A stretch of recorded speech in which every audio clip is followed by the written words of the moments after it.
नमस्कार बालमित्रांनो. Mission scholarship या यूट्यूब चॅनलमध्ये तुमचे सर्वांचे स्वागत. हा यूट्यूब चॅनल आपण गणितीय संकल्पना सहज आणि सोप्या भाषेत समजून घेण्याकरता केलेला आहे. आजचा घटक आहे दिनदर्शिका. दिनदर्शिका हा 5वी स्कॉलरशिपमधील महत्त्वाचा घटक आहे. कारण बुद्धिमत्ता व गणित या दोन्ही विषयांमध्ये हा दिनदर्शिका घटक विचारला जातो. सर्वप्रथम दिनदर्शिकेतील आपण काही महत्त्वाच्या संकल्पना समजून घेऊया. विद्यार्थी मित्रांनो, तुम्हाला सर्वांना माहिती आहे, एक दिवस म्हणजे 24 तास. 24 तासांचा एक आठवडा म्हणजे 7 दिवस. एक वर्ष म्हणजे 12 महिने आणि 12 महिन्याचे दिवस किती होतात? 365 दिवस. 365 दिवस म्हणजेच 52 आठवडे व 1 दिवस. दिनदर्शिका या घटकामध्ये आपण समजून घेऊया की 365 दिवसाचे 52 आठवडे कसे होतात. तर 365 दिवसाला एका आठवड्याच्या 7 दिवसांनी जर तुम्ही भाग दिला तर तुम्हाला भागाकार 52 मिळेल आणि बाकी 1 म्हणजेच 52 आठवडे पूर्ण झाले आणि 1 दिवस बाकी. म्हणून यावर्षी 1 जानेवारीला जर गुरुवार असेल तर पुढच्या वर्षी 1 जानेवारीचा वार 1 दिवसांनी पुढे येईल. 365 दिवसांसाठी बरं का. आता जर लीप वर्ष असेल तर मात्र वर्षामध्ये दिवस येतात 366. हे लीप वर्ष म्हणजे काय आपण जाणून घेऊया. लीप वर्ष येते दर 4 वर्षांनी. म्हणजेच 2000 साली लीप वर्ष असेल तर 2004 साली पुढचे लीप वर्ष येईल. 2008 साली पुढचे लीप वर्ष येईल. लीप वर्षामध्ये फेब्रुवारीमध्ये 29 दिवस येतात. आता लीप वर्ष हे ओळखायचे कसे? उदाहरण दाखल आपण एक साल घेतले आहे 1992. शेवटी आलेले दशक व एकक स्थान मिळून म्हणजे 92 ही जी संख्या आली आहे, या संख्येला जर आपण 4ने भाग दिला तर पूर्ण भाग जातो म्हणजे बाकी 0 येणार, म्हणजे हे लीप वर्ष आहे. तुम्हाला दिलेल्या सालच्या शेवटी येणाऱ्या संख्येला जर 4ने पूर्ण भाग जात असेल तर ते लीप वर्ष होणार. आपण एक उदाहरण घेतले 2024. 24 या संख्येला 4ने भाग जातो म्हणजे 2024 हे लीप वर्ष. 2024 हे लीप वर्ष म्हणजे फेब्रुवारीमध्ये 29 दिवस. म्हणजेच लीप वर्षामध्ये 366 दिवस असतात.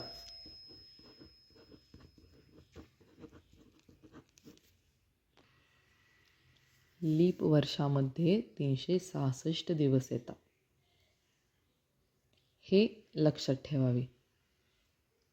आपल्याला दिनदर्शिकेवरील गणित सोडवताना सर्वप्रथम दिलेला साल हे लीप वर्ष आहे की नाही हे बघायचे असते.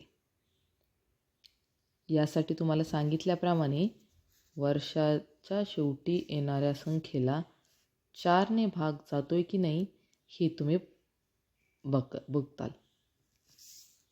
अजून एक दिनदर्शिकेमधील महत्त्वाचं वाक्य आपल्याला लक्षात ठेवायचे ते म्हणजे दर 7 दिवसांनी तोच वार येतो. म्हणजेच 1 मार्चला रविवार असेल तर 1+7 8 मार्चला रविवारच असणार. म्हणजे त्या तारखेचा वार हा पुन्हा 7 दिवसांनी येतो. यावरून तुम्ही तुमची दिनदर्शिका तयार करू शकताल. 1, 8, 15, 22, 29 या तारखेंना येणारे वार सारखेच येतील. 2, 9, 16, 23 आणि 30 या तारखेला येणारे वार सारखेच येतील. 3, 10, 17, 25 या तारखेंना येणारे वार समान असणार आहेत. ह्या संख्या आपण काढल्यात त्या म्हणजे प्रत्येकामध्ये 7 मिळून येणारी पुढची संख्या हे तुमच्या लक्षात आलेच असेल.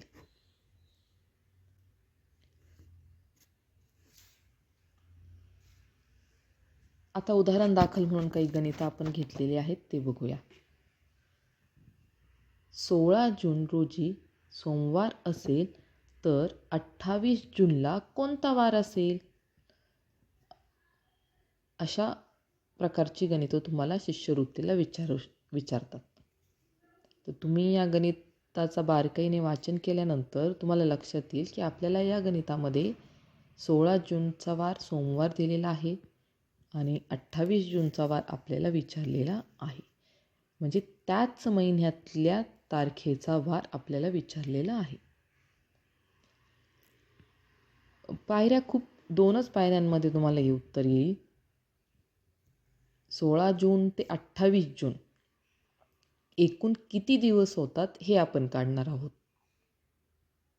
तर यासाठी एकूण किती दिवस होतात यासाठी काय करणार आपण तर 28 + 16 करणार. 12 दिवस आले. या 12ला आपण 7ने भाग देणार. कारण आपण शिकलोय काय की 7 दिवसांनी पुन्हा तो वार येणार आहे. म्हणून या 7-7चे गट कशा पद्धतीने येत आहेत हे बघण्यासाठी 7ने आपण 12ला भाग देणार. 7ने 12ला भाग दिल्यानंतर 7×1 7, 12 - 7 5, बाकी उरली 5. म्हणजे आता 16 जूनला जो वार दिलेला आहे आपल्याला सोमवार, तो वार 5 दिवसांनी पुढे येणार आहे. म्हणजे 5 दिवस पुढे सरकणार आहे तो वार. 16ला सोमवार होता. मंगळवार, बुधवार, गुरुवार, शुक्रवार आणि शनिवार. म्हणजे तो 28 जूनला शनिवार असेल. 16 जूनला सोमवार होता. त्यानंतर तो वार 5 दिवस पुढे सरकला. म्हणजे 28 जूनला शनिवार असेल. विद्यार्थी मित्रांनो, तुम्हाला शिष्यवृत्ती परीक्षेमध्ये कमीत कमी वेळेमध्ये प्रश्न सोडवायचे असतात. तुम्ही 28 + 16 करून त्याला 7ने भाग देऊन लगेच उत्तर काढू शकाल. या गणितामध्ये त्याच महिन्यातील तारीख विचारलेली होती आणि आपण ती वजाबाकी करून एकूण दिवस काढले. पुढे अजून एक उदाहरण बघा, अशाच पद्धतीचं आहे. उदाहरण दुसरं घेतोय आपण. 3 मार्चला बुधवार आहे तर 25 मार्चला वार कोणता? या गणितात देखील विद्यार्थी मित्रांनो 3 मार्च आणि 25 मार्च म्हणजे एकाच महिन्यातली दिनांक विचारलेली आहे. काय करणार आपण? सांगितल्याप्रमाणे 25 - 3 वजाबाकी आली आपली 22. म्हणजे हे 22 दिवस झाले. आता या 22 दिवसाला आपण 7ने भाग देणार. 7×3 21, बाकी उरली 1. म्हणजे तुम्ही आता जो वार आपल्याला दिलेला आहे तो 1 दिवस पुढे सरकणार. म्हणजे 3 मार्चला बुधवार आहे तर 25 मार्चला गुरुवार येणार. आहे की नाही सोपे?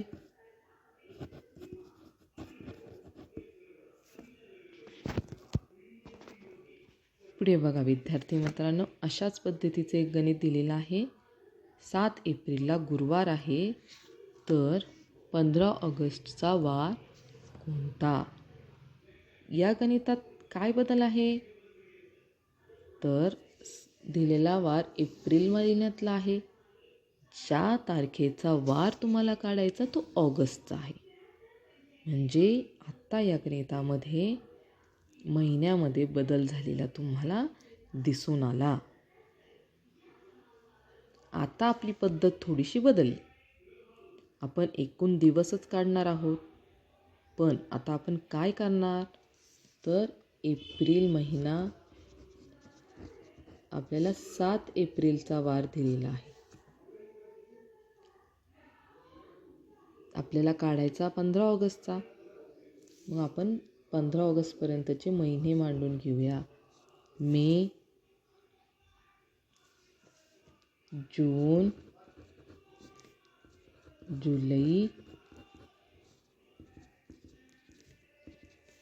आणि इकडं महिना ऑगस्टचा 15 ऑगस्टपर्यंत आहे.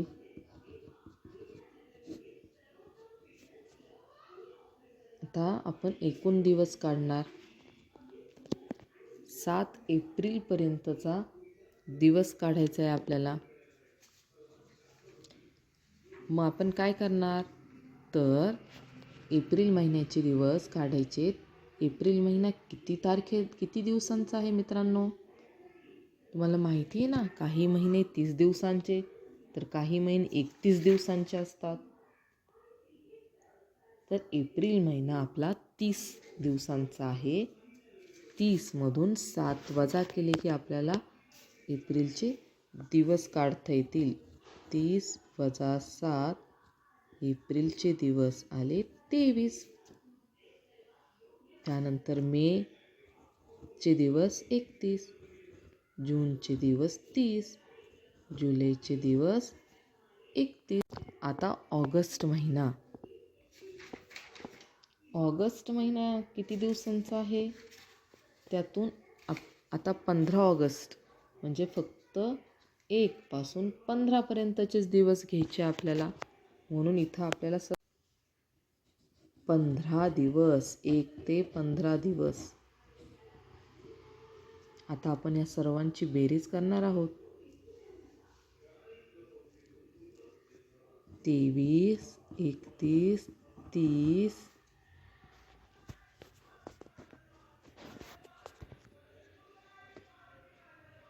31 आणि 15. या सर्वांची बेरीज केल्यानंतर किती येईल?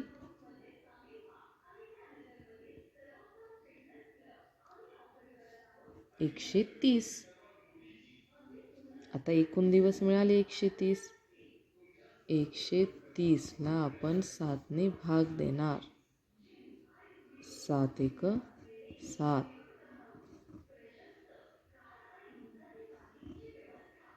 7 आठी 56. बाकी उरली 4.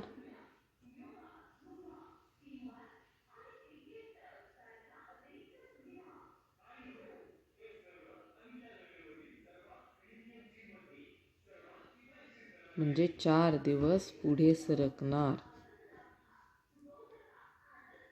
7 एप्रिलला गुरुवार आहे. 4 दिवस पुढे म्हटल्यानंतर 7 एप्रिलला गुरुवार आहे मित्रांनो, आणि आपली बाकी 4 आली आहे. म्हणून आपण आता 4 दिवस पुढे वार सरकवणार. म्हणजे गुरुवार, शुक्रवार, शनिवार, रविवार आणि सोमवार. म्हणजे 15 ऑगस्टला वार कोणता आला? तर सोमवार. बघा, अशाच पद्धतीचं गणितं तुम्हाला सोडवायची. महिना जरी बदलला तरी त्या वर्षातले गणित, त्या वर्षातील महिन्यांमधला फरकाचा वार काढताना तुम्हाला काय करायचे आहे, तर एकूण दिवस काढायचे आहे. आपण काय केले होते की 7 एप्रिलला गुरुवार आहे, तर 15 ऑगस्टचा वार कोणता? मग 7 एप्रिल ते 15 ऑगस्ट दरम्यान येणारे महिने, त्यांची एकूण दिवसांची बेरीज केली आणि त्याला 7ने भाग दिलं. जी बाकी उरली तेवढे दिवस पुढे सरकलो. आता विद्यार्थी मित्रांनो, थोडासा प्रकारात बदल असा आहे की सालामध्ये फरक आहे, वर्षामध्ये फरक आहे. 4 एप्रिल 2005ला रविवार आहे, तर 4 मार्च 2006ला वार कोणता असेल? मार्च ऐवजी इथे आपण एप्रिल करूया. 4 एप्रिल 2006ला कोणता वार असेल? तर विद्यार्थी मित्रांनो, आता वर्षाच्या बाबतीत एक लक्षात घ्यायचं आपल्याला, 2 प्रकारचे आपण वर्ष बघितलेत. सामान्य वर्ष जे की 365 दिवसाचं आहे, लीप वर्ष जे की 366 दिवसाचं आहे.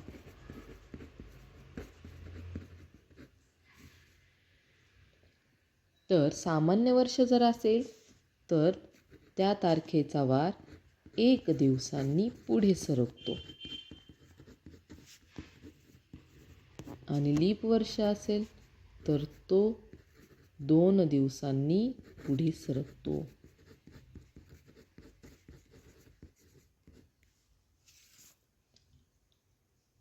आपल्याला दिलेलं साल आहे 2005, ज्याला रविवार आहे. आपल्याला काढायचा जो वार आहे तो 2006. तर आणि महिना बघूया आपण, एप्रिल.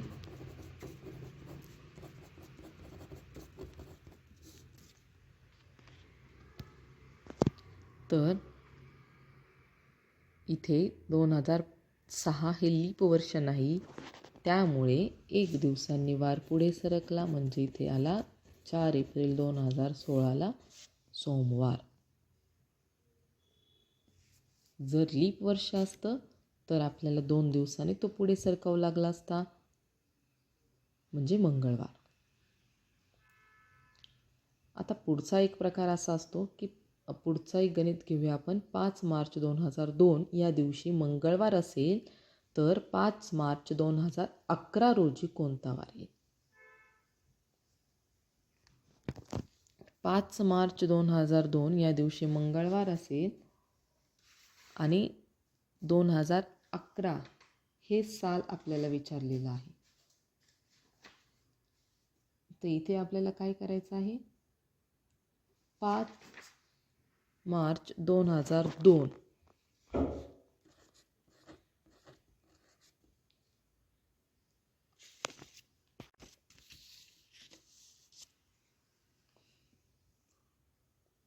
त्यानंतर 2011 साल आपल्याला विचारलेलं आहे.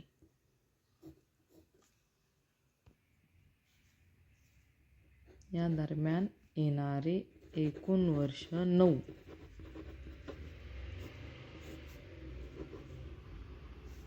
(2002 अधिक 9 केले असता 2011 येईल. मधले एकूण वर्ष 9 अधिक लीप वर्ष जर असेल या दरम्यान, तर त्या लीप वर्षाचा आपल्याला दिवस इथे मिळवायचे आहेत. तर या दरम्यान येणारे लीप वर्ष म्हणजे 2004, 2008 हे 2 लीप वर्ष या दरम्यान येतील.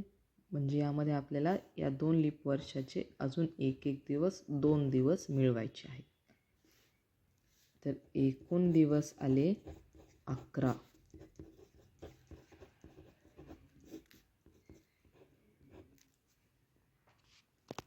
नऊ वर्षाचे 9 दिवस आणि 2 लीप वर्षाचे 2 दिवस आपण घेतलेले आहेत. आता या एकूण दिवसाला आपण 11ला 7ने भाग देणार आहोत.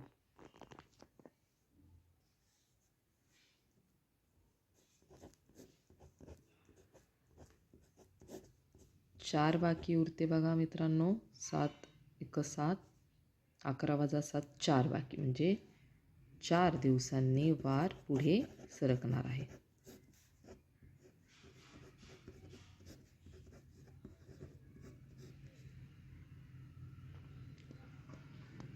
पाच मार्च 2000 या दिवशी आपल्याला दिलेला होता मंगळवार. मग उत्तर काय येईल तर 4 दिवसांनी वार पुढे सरकणार आहे.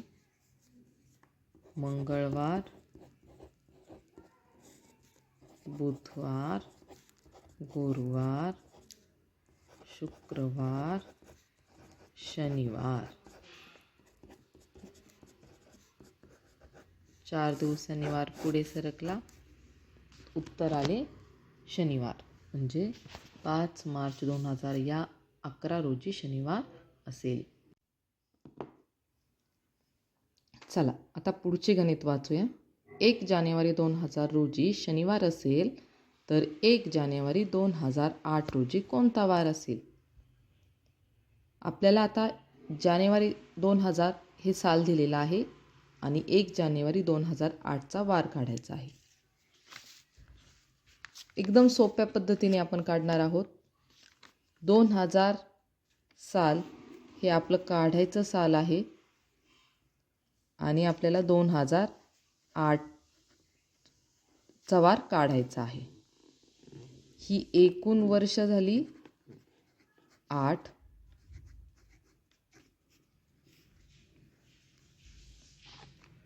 त्यामध्ये आपल्याला बघायचं आहे या 8 वर्षामध्ये लीप वर्ष किती आहेत.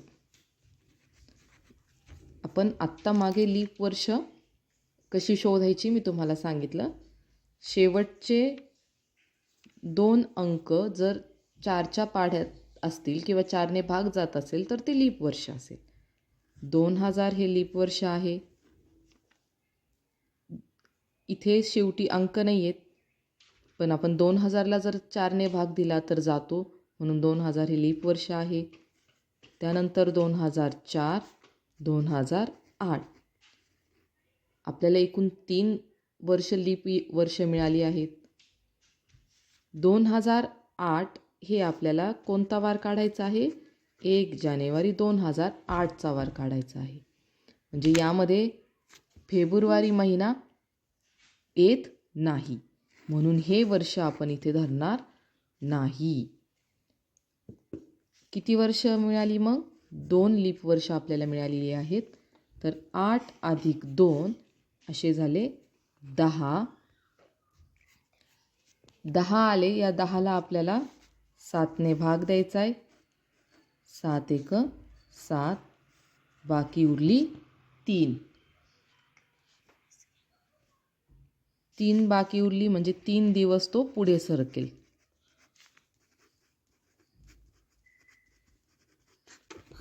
आता आपल्याला 1 जानेवारी 2000चा वार दिलेला होता.